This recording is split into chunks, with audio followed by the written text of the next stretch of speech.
Unboxing Christmas Gift 2024.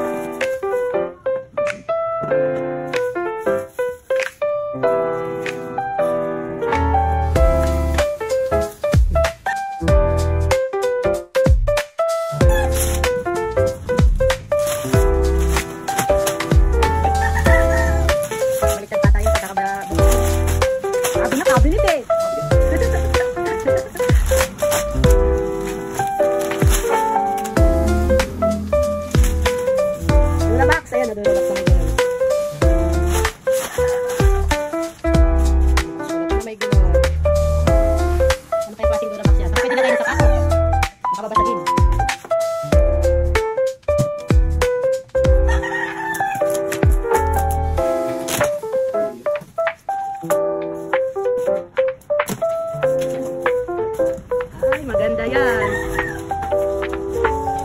Parang kagaya nung lagay na natin ng sapatos, pero malaki. Oo, maganda niya.